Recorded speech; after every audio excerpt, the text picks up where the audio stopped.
Hi everyone, welcome to A Stitch in Time. Today is Thursday, November 28th, 2024, and this is episode 297. My name is Carol. I'm known as Knits and Pearls on Ravelry, and I live east of Vancouver in the Fraser Valley of British Columbia, Canada, where we have a little sunshine poking through the clouds at the moment. Unfortunately, the mountains are still pretty well covered in cloud, so not as nice a view to look out on as it sometimes is, but it's really nice to see some sunshine. I hope you're all doing well and that you've had a good 6 days since we last spoke. That's right, not even a week. It's got to be a record for me this year. My week has had its ups and downs, as I guess most weeks do. I'll chat more about that in a few minutes. It's going to be kind of a short and sweet episode today because I only have 2 projects that I've been working on this week, and then I have one in the wings, waiting in the wings. So before I do show you what I've been up to, just a reminder, there still are a couple of make-alongs taking place in the Ravelry group. We're about to enter the final month, not only of the year, but of both make-alongs. So the first is a year-long chatter thread called Smash the Stash, and then there is another make-along, a quarterly make-along running alongside it called All of the Above. And it encompasses the types of projects that were featured in the first 3 quarterly make-alongs that took place this year. If you think you might be interested in participating, head on over to the A Stitch in Time podcast Ravelry group. Read the first post of each of the pertinent threads, and I hope to see you there. I say that with the caveat that I am rarely there these days and I got a lot of catching up to do. But still, would love it if you'd like to participate. I have been really enjoying this first project, and these are a pair of socks for my brother-in-law for his birthday. His birthday was last week, but I won't see him until Christmas time, and so I've been working on these kitty pie socks. So the yarn is from Fiber Nymph Dye Works, and it is on the Mountain Tweed BFL base. This is one of her pie colorways. Her pie colorways are dyed according to the numbers in pie, and the length of the color sections are dyed in proportion to the numbers in pie as they unfold. So 3.14 is how it starts. So the first stripe is 3 times as long as the second. The fourth stripe, or the third stripe, is 4 times as long as the second stripe being 1, the unit of 1. And if you happen, she has 5 colors in this sequence, and if the color happens to be 0, that stripe color gets skipped, and I'll show you an example of that in the second sock. So I was looking in my Fiber Nymph Dye Works yarns, and I had a mini skein to match another striped colorway in the Mountain Tweed BFL that also happened to match this one. So I pulled out this mini and used it for the heels, and I've got plenty enough to do. I'm going to put that over here. I have plenty to do a pair of heels on another pair of socks. So I'm going to bring this in much closer so you can see all the fun colors. And then what I've been doing is on the first round where the color switches, I've been doing a slip 1 with yarn in front, knit 1 all the way round, and that's just giving it a little bit of interest where the colors change. And I think especially with this tweedy yarn, I really like the way it looks with kind of almost like stitching that's running along those stripes. So I have that one obviously completely done, stripe number 1. And then I picked up with this ended with just this little bit of the beigey color at the toe, and so I started with that color, and it actually worked out really well because I did 16 rounds for the cuff, and right when the color was changing, I think I ended up with 1 round of plain stockinette with this kind of a coppery brown color, and then I was able to do the slipped stitches. And then it also worked out perfectly because here on the heel, my last round before the heel also had those slip stitches. So that worked out really nice to have that heel inserted there.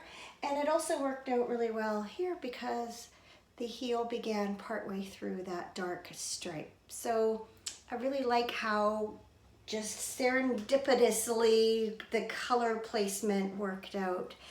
So now I've got to think about where the colors got missed. So yes, there's here, there's no white stripe here before that dark gray.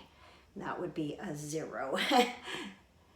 I ran into a little bit of a problem on, pardon me, this sock, because where the white here is, you can probably barely see it, where the white stripe is here, it was a 1, and it wasn't quite long enough to do 1 round of the slip one, knit one, and then knit around. And so I ended up taking it back and just continuing with this. I just went right from the gray into the white. I mean, I say white, it's off-white, but you know what I mean. And then when I joined in the black, I did the slip stitches. It just worked better that way. Whereas this one, I had enough to do both, because I think this was a 2, if I remember right. So anyway, working my way down. I really would love to get these done before the end of the month and be able to wash them, block them, and set them aside for our winter birthdays celebration that will be coming up. I think it'll be happening sometime around Christmas. If not, I will give these to my brother-in-law regardless. Sometimes we wait till the end of January, around the time of my mom's birthday, and I think the past couple of years we've gotten together here. My sister from Toronto, sister and brother-in-law from Toronto have joined us on Zoom, and my mom has joined in also online, and we've sort of celebrated her birthday plus the other winter birthdays at that time. Anyway, it's been a fun sock and just the right kind of project to work on this week with lots of things going on. So loving that. That's my only knitting. I don't think I've ever only been working on like a pair of socks in my life. I have balanced it out though with some spinning. I don't think I have my label in here. I mentioned last episode I had bought a braid of merino nylon spinning fiber from Useful Creations, Jude of Useful Creations, when I was at Guild Get Together. And so I am spinning yarn for a pair of socks for myself, and I'm so excited about it. So last episode, my first bobbin was on the wheel and I didn't want to take it off, so I did include a picture, but today I brought that in so you can see how this is spinning up. It's spinning up pretty finely. I mean, the first little bit's thick, but you can see it's quite fine. I am planning to do 3-ply. I divided the braid into 3 lengthwise, 3 chunks, and then split those into 8 long strips, and I'm spinning those back to back for each bobbin. And so I think, well, I can tell you because my basket's right here. I have two little things and one on the wheel. So, sorry, I should say, all I have left of my second lot are these 2 little things I've rolled up, plus whatever is attached to the wheel. So I'm getting close to the end of my second bobbin. Spinning up really well. When I first started, I had some waste for sure. I was kind of getting into the swing of things and finding the right tension. And then once I did, I've hardly had any waste at all. And so I'm pleased with how this is spinning up, and I'm really looking forward to seeing it all plied together and see how it knits up in a pair of socks. I have another pair of socks up and coming. Last episode, I opened my December Personal Sock Yarn Club yarn, and it was this skein from, oops, can't see the label with the light the way it is, but it's West Yorkshire Spinners. There you go, West Yorkshire Spinners Signature 4-ply Sparkle in the Silent Night colorway. And last episode I was saying I didn't think it knit up in like regular stripes, but I couldn't remember. So when I was editing and I was listening to that part of the episode, I went ahead on Ravelry and looked it up. Looked up projects to see how it did knit up, and I was correct. It doesn't knit up in regular stripes. But while I was doing that, I saw this really cool colorwork sock pattern called Winter Wonderland socks, and I will put a photo in here of what they look like. And the original ones were knit out of this Silent Night colorway, and then I can't remember the white yarn, what it was, but I have this partial skein of Fildar Preface, and that is in the Blanc colorway, which means white in French. I've had this yarn, I used to work in a yarn shop, and I know from the dating on here that it was either the,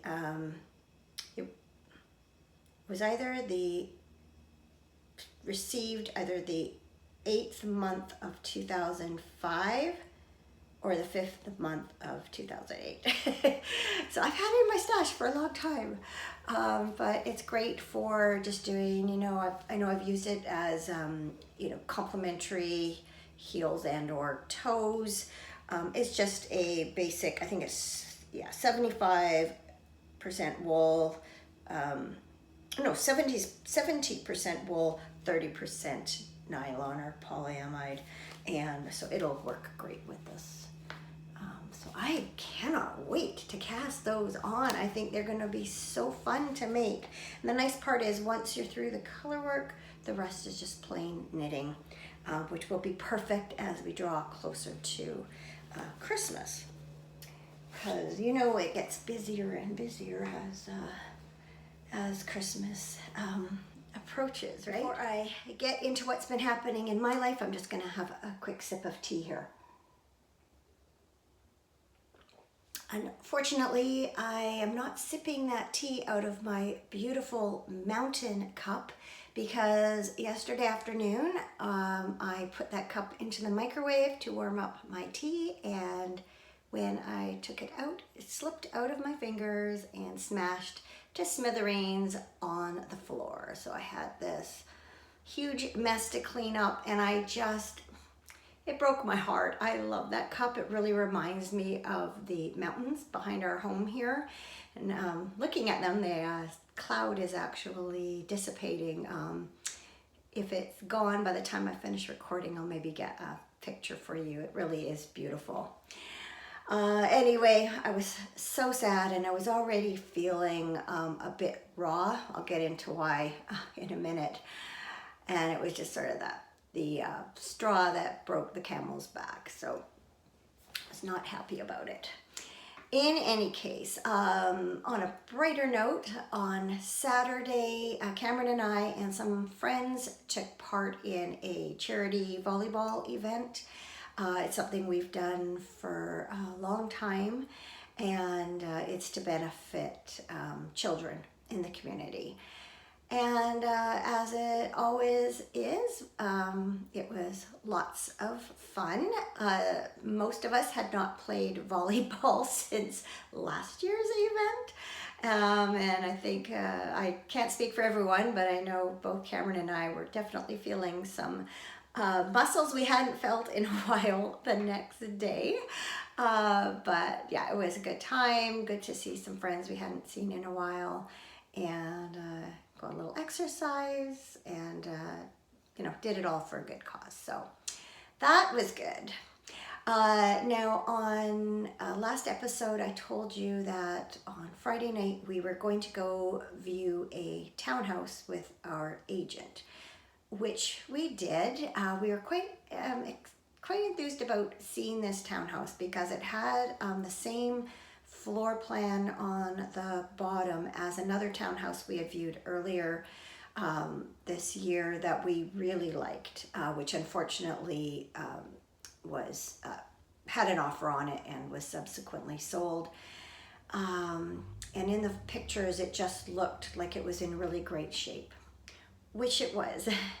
And so it was dark when we saw it, and then there was going to be an open house the following day, and so we rushed out between our second and third set of volleyball and went over to the open house so that we could see it in daylight, get a sense of what the place looked like, both inside and outside, and also what we could see from the windows because it was completely dark when we were there before. And it was everything we wanted. And so we decided to make an offer on it and got that submitted Monday evening. And we were told that we would hear back the next morning. So the next morning came and went, and then our agent texted me mid-afternoon to say she had touched base with them. They were muddling things over, and we'd hear back in an hour, which we didn't. It kept going. So by the deadline for it was 8 o'clock, and by I think it was about 6:30 or so, we just figured they didn't accept our offer. We were told that they weren't keen about accepting a subject to sale offer. I guess they'd had one before that didn't work out so well. I don't know on this place or another. That's the phone. I'll be right back. All right, so as I was saying, we were fully aware when we submitted our offer that the sellers weren't keen on a subject to sale offer. I guess they'd had one in the past that didn't work out so well, whether it was for this place or another, I'm not sure. But for us, it's something we feel compelled to do. We don't want to sell our home until we know we've found another place that we would like to live.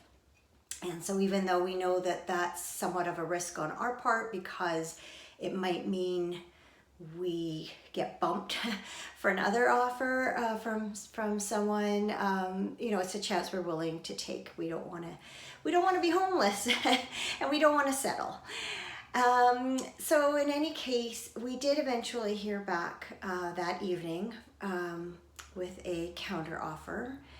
And honestly, they might as well have just not accepted our offer at all because they didn't budge on anything. They were still asking full asking price, and any concessions we'd asked for to accommodate the fact that we would be listing our home and trying to sell it, they were very rigid, and we really felt like they weren't bargaining in good faith.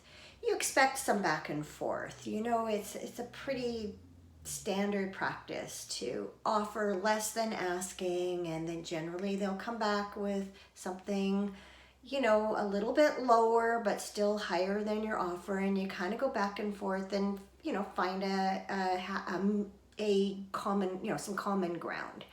And I know obviously some places sell for asking, but a lot of times that's when there are multiple offers. People are trying to get the best price for their home, which we know was not the case here. So it left us with kind of a bad taste in our mouth. And we thought, we don't need that place that badly. All of a sudden, it just felt like bad juju. It was like, I want to feel as good about the process as I do about where we move. And all of a sudden, the process just did not feel good at all. And so we decided not to counter and to keep on looking. We just couldn't get past this idea of what you want. Apparently, you want to sell your home, but you're not really making it sellable by being so rigid in what you want. And it's not hard. It's not easy in this market right now. It's been a little bit slow this last month or so, and as you approach the holidays, that's not the best time to be selling. So you think you would try and do something to move that process along if you were really genuine about wanting to sell your place. So anyway, on the bright side, we don't have to worry about listing our house and trying to sell it at this time. But on the other hand, we're obviously really disappointed because we really liked this place. Obviously enough to make an offer on it. But that's okay. We'll keep looking. Apparently, this layout is fairly common, and that there are other complexes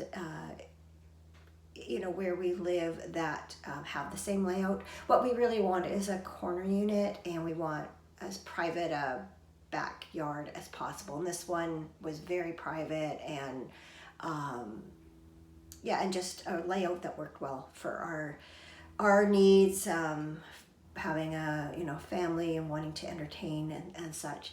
But we'll just keep our eyes out, and something else will come along. I've always said all along, we're lucky we don't have to move. This is a choice we're making, and so we can afford to take our time. It's just disappointing to find something that just ticked all these boxes and then just not feeling good about it. And I make no apologies. I want this to be something that feels good, not like something we've had to have sort of what felt like an adversarial process connected to it. I want it to be, good, robust bargaining back and forth. I have no problem with that. But when you don't give anything, then where does that leave us, right? For a counter offer. And so, we're at peace with our decision, even though we're disappointed. I meant to say what I'm wearing today. It's Thursday, so I thought it would be a perfect day to wear my Throwback Thursday by Mary Annarella of Lyrical Knits. I made this a few years ago. I can hear my furnace is gearing up to come on. I'm going to quickly go just turn the fan off, or else it's going to be way too loud. So I will be right back. Okay, so I don't remember when I made this. 2 or 3 years ago. I know it was Malabrigo. I think it's Arroyo, which is the sport weight in the Jupiter colorway. And I had tried to make something else out of it before that didn't turn out as well. Didn't fit the way I liked. It was I think it was Granito by Joji Locatelli, and it just, once I had it all said and done, I didn't think it really flattered me. So I was happy to find another use for this yarn, and this is the, I think this is the fingering weight version, even though it's knit with a sport weight yarn. I'll put something down here if I'm incorrect about that. Anyway, it's a really nice basic sweater, has a bit of a, I don't know, would you call this a turtleneck or a mock neck with a rolled edge. And then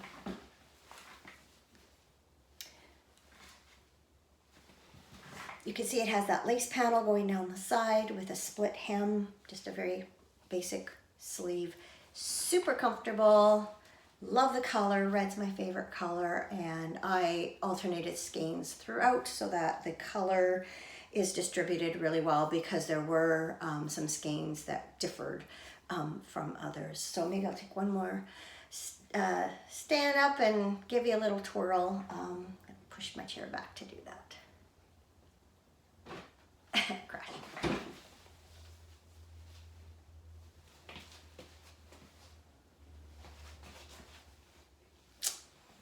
So there you have it, Throwback Thursday.